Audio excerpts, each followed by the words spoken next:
When you have your maiden project, which was Hustler Fund, I'm saying the president was sworn into office on 13th of September, launched on 30th of September at Norfolk.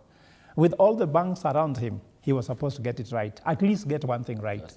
So when that he didn't get right, tell me anything else he has gotten right. Go to SHA, go to fertilizer, go to housing. Tell me everything, even university funding model. Nothing he's gotten right so far. So when he says that he is the best president, one thing I agree with him, that he has the privilege to learn from the first president, isn't it? The second, up to the fourth. The question is, does he look like any of them? No. I've already told you that he's the opposite of all of them. Because tell me any office the president worked in which is not a political office, and I will show you a president that can succeed. Okay. He is, just Fred, give me time. My argument is clear. We may be that quite short of time. He's purely 100% a politician. He doesn't know how to execute these things. He doesn't know how. He doesn't even know how to defend himself. Because if he was a professional, who knows? When I was a CEO, when there was a financial question, I give to my CFO. When the CFO answers, people listen. When you give information to your CIO, Chief Information Officer, you get it right. Fred, let's go to the whole thing I was telling you about. What would you do with 50 billion shillings, the ones of Hustler Fund, which has now gone to the wind, if you are given? Do you know what you can do? I can tell you that you can build 175,000 classrooms in Kenya for grade 9. Okay. You understand? And what I'm putting that figure because in Nairobi, it was allocated 1 billion to build 1,350 classrooms in Nairobi. The president said himself. Okay. So I'm trying to say there's a need for the president to shift from these things of pleasing individuals to setting up structures, systems, I'm more interested and in why the president may find the need to compare himself with his predecessors. He has a very clear job to do. He has his term still 2 years remaining. He should be focusing on making sure these things work. Finding the need to actually compare himself to the last 4 presidents. Why? Doing comparative analysis is one of the key strategy of fast-tracking progress in any frontier. On Hustler Fund, it is foolhardy to say money is lost. Money is borrowed. That is a fact. Coming to the president's assertion, yes, money is borrowed. The report is given by money is borrowed. General, do you disagree with the Auditor General report? Fred, it's my turn. No, Fred, but let him not lie to people. Can Fred and Mbae... It is clear with the Auditor General report, the money is lost. On the same. The money is lost. The money is lost. Professor, yes. Let's allow Bwana Sossion to finish. I need to hear what Bwana Odede has to say about this. Now, on the president doing comparative analysis based on his pillars, and it is what most of us have observed. And I said before, one time William Ruto will get a global award on revolution in human settlement. I meant it, and it is real. So the frontier that the president has pursued is where no other president has pursued in terms of social and economic equality.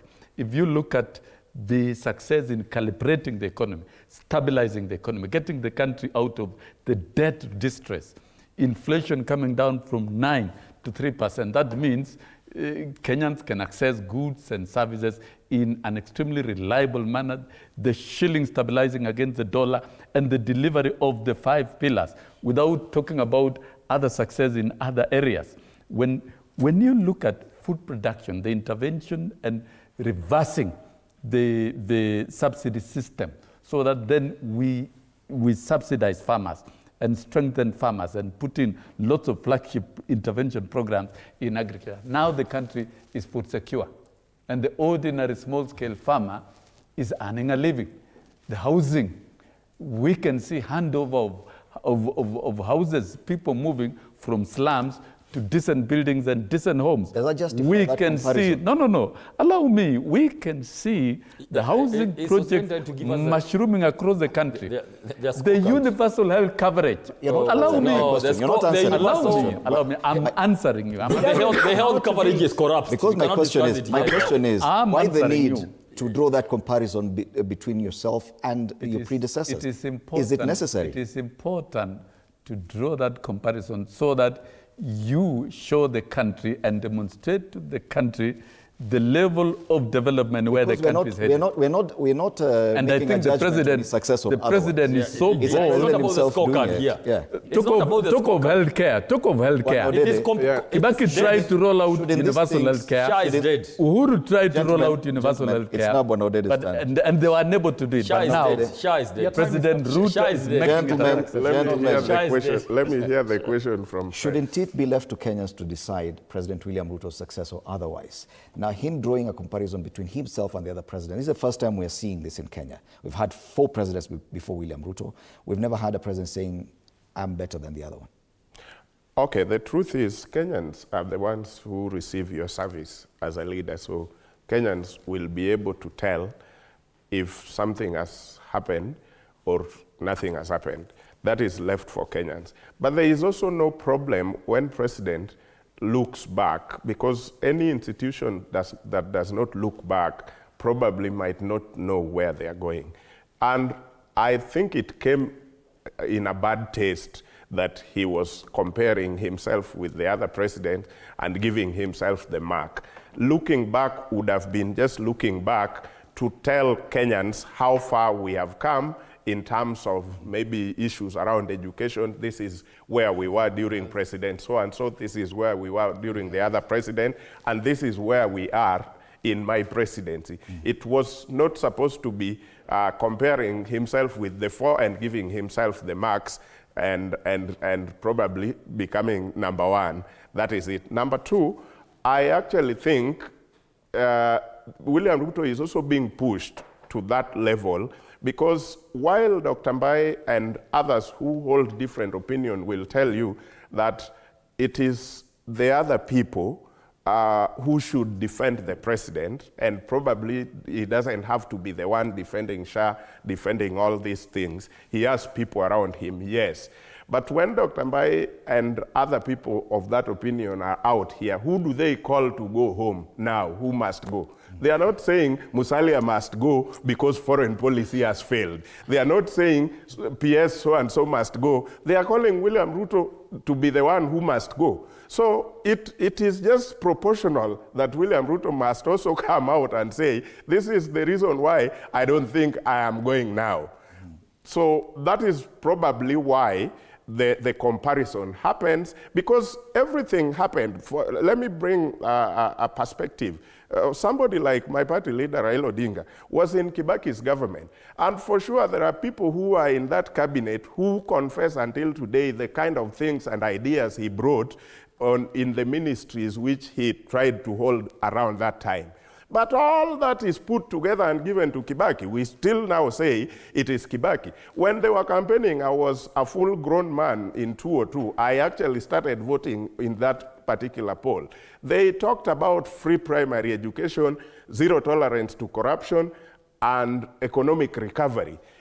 Some of them played huge roles, including the likes of Professor Anyang' Nyong'o. But who is talking about Anyang' Nyong'o in Kibaki's government now in economic recovery? Nobody. We are talking about Kibaki gave us this. So Dr. Mbae and Prof and others, please give William Ruto time to also take his time, because it is him. At the end of the day, it is him. Nobody will be talking about a Professor Ogola who was part of President William Ruto's government. This is not the first time people will be talking about William Ruto who failed or William Ruto who got it right. A few weeks back, the same president, President William Ruto, talked about, he retorted about this calls for him to go, Ruto must go, one term and the others. And he said, this is not the first time that these problems have happened in Kenya.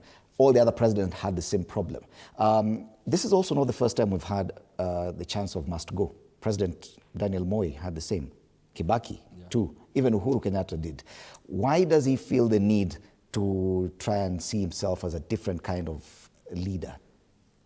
Why he is being forced to defend himself, like Meshach said, is because he never allowed systems to work that would have catapulted him to the leader there. Then he can begin milking the credit of his staff. There are so many people working. Fred, for record, we have 52, right now I think 60 PSs in this country. Each one with 2 vehicles, 3 vehicles, a staff of about 500 per person. Now, it is for you as a president to allow people to work, then take the credit. take the credit. That's what Kibaki used to do. So the problem is, because you never allowed people to work, you are now being forced to, in one day, defend these 3 things. Fires, how much can you do? Because of the style. And where is the problem? Where is the problem, Fred? Is this false belief that I am better than anybody else around me. It is me, I'm more intelligent, I'm better. In that case now, you have the false belief that you are the agent people have been looking for. That's why he is comparing, saying, I have all this. But the question is, people can watch. And by the way, in matters of decorum, never beat your own drum. Don't, please. It comes out very badly. You know, don't come and say how educated you are. Please, education, come on. There are many people who are educated, but they don't have the calling. They don't understand leadership. They have professors, but they don't understand whatever they are doing. Let other people talk about your education. It's not neat. It's not tidy. It makes some of us who really went to school and really got, we feel a bit shy. When one of our person goes and say, you know, you guys should take attention. The fact that I have a PhD, it's not right. It's not neat. You cannot come. You cannot, Fred. You shouldn't come and blow your own. Let other people say. We talk about Kibaki, how he did what he did, and because of what he did, because it was a structured program. When Uhuru Kenyatta came, he extended the highway. Today we are talking about extended networks. But today, let me ask you, Fred, we have issues with e-citizen. It's not the first time. The Auditor General have raised that issue every year, right? That we have private companies that are enjoying public money. The same case with SHA. The same case with housing buildings that we are seeing. That there are some private companies that have a direct tender to really do business with taxpayers' money. Those are the issues. There is no legacy there. That's a big issue. Now let me tell you. The minister for the CS for cooperatives, when he was in the opposition, thank God to the BBG and well represented in this setting by Meshach, he said that don't return that money. That is tokenism. The first voice is a voice from God. Oparanya is now the minister. You cannot tell people to pay back the money. That is done and lost. That is taxpayers' money going to the drain. Now, do you know that the past 2 years, Hustler Fund was given 5 billion. Why is it that this year it has been given 300 million? The government itself knows it's a failure. That's why the budget was cut, because nobody is paying back. It's a failure. But when technocrats come to say the thing was longly done, it was put down the throats of Kenyans. This is the kind of things we are talking about, the style of leadership. So to answer your question, why he sees the need is because he still feels, you guys don't get me, then don't get me. I'm the best in Africa. All right. I am the guy that guys you have been waiting for. But this is going to be the failure. And that's why we have a problem. And I'll tell Meshach, my end. I'll tell Meshach, Fred, please, for record. Everything that Kenya needed to go to become the next big thing is in the shelves gathering dust. We did it. We did it, for a final but it was not comments, implemented. and I'll be very strict on this one. 2.5 minutes. Yeah, first of all, on the Hustler Fund,